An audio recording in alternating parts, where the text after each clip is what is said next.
My name is Ziqiu, Chief Research at RITE. RITE is also the member of the Research Association, as my colleague mentioned at the previous presentation. We focus on the CCUS technology development. Now moving to the second stage or next stage to developing and demonstration project for the industry deployment. Yesterday, I think many speakers already touched this issue. CCUS is important to Asian countries because we have a large population, rapid economic growth, and a huge growth in energy and CO2 emission. So we have challenges, we do have chance also because we have a huge storage potential within this area. In terms of the CO2 storage, technology development, as Dr. Han was mentioned, we basically start with pilot project, then move to the demonstration, and then finally go to the commercial. People mentioned we always needed to learn by doing. Look at the CCS or CCUS project worldwide. You can say most projects operating in North America and the European countries. And also the operators are major oil and gas companies. Some project in East Asian countries or Southeast Asian countries, but I think it's a less project compared to the other regions. Now we focused on another issue is how we can realize a cost-effective solution for the full-scale CCUS. This is also important topic for the bilateral collaboration between Norway and the US government, try to achieve the technology development in an international perspective, which is also an important issue for the this forum. Now I can say much progress on carbon storage already achieved, but uncertainties remains. So this slide shows what do we do for the next step is question about the scale up, reliability, performance, and for the cost issue, we can say we need to develop more technology to reduce the capture cost, and for the confidence, we need to work on the storage part. Through the demonstration project, we can integrate the technology and the learning how the technology works. For example, how to improve the storage efficiency or how to apply the advanced monitoring to secure the safety of CO2 storage. I just picked the two topics. The first we'll talk about safety, like we already built a tool we call the advanced traffic light system to secure the CO2 injection safety. And for the long-term issue, I just skipped because maybe I have a chance to introduce this part. The second topic will be the economics. Basically, we need to find a good match between the source and the sink, also the transportation. Today, I will just give a brief introduction about the microbubble CO2 injection can improve the storage efficiency. Also, another technology focused on the cost reduction in MMV, which is a fiber optic sensing. For the safety, we always discuss the risks in CCUS. My understanding, risk is for the CCUS just as a possibility or the potential of possibility due to the uncertainty or the threats. We can identify the risks, analysis, and evaluate through monitoring and the review of the risks. That means we can control the risks without further treatment required. This is manageable issue. Through the mitigation of the risks, then we can secure the safety for the CO2 storage. I will not touch the second part, it's business risks or other communication risks.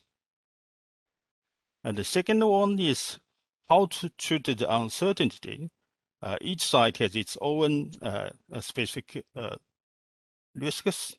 And when you run the CO2 storage operation, you use many models I can say each technology, we need to understand the advantage and also the limitation, then can secure our CO2 storage activity. So interesting slide here. They show us some profile during the CO2 storage period. It showed the high risks. I just listed a few risks, potential risks. For example, the injectivity, loss of the injectivity, or capacity, or contaminant. In Japan, I think many concerns about the induced seismicity and also environmental impacts. I just want to touch this one. So we have built a tool allowed us to control the CO2 injection to keep the CO2 injection safely. We call the advanced traffic light system. Geothermal field, or they already use this similar traffic light system, but we built a new one, try to create a value for the CO2 monitoring dataset. As Mr. Sawara-san mentioned, we can collect much data, and then how to create the value. In our cases, we use it to support the CO2 safety injection. And for the environmental impact issues, we already built a new approach. We call it a cost-effective solution for the CO2 monitoring, like leakage or seepage. In our case, we focused on this offshore storage. You can run the high-resolution 3D seismic survey to detect the CO2 leakage at bottom reservoir, and it can give you the early warning and may allow you to perform the remediation plan. Once the CO2 come to sea bottom, you can run the like side-scan sonar system to locate the seepage, then go to the final stage to evaluate the ecosystem's impact. We have already finished this approach and hope to apply this technique to other offshore storage sites in the future. And the second part is economics. Basically, as this report mentioned, you inject CO2 into subsurface, you only can achieve 1 or 4% of the bulk volumes. It means its storage efficiency is quite low. Can we improve the storage efficiency, then to achieve the economics in the CO2 storage is a good issue because we always need to understand how to upscale the CO2 injection, how to downsize the cost for the storage. We have been working with a private company, Tokyo Gas, more than 10 years to build a new technology using inject CO2 in microbubble. As the slide showed, for the conventional CO2 injection, the CO2 saturation within the core sample is quite low. But if we use another method to inject CO2 in microbubble, you can achieve the high CO2 saturation with the same core sample. That means if we can inject CO2 in microbubble, we can improve this storage efficiency and also enhance the CO2 dissolution in formation water.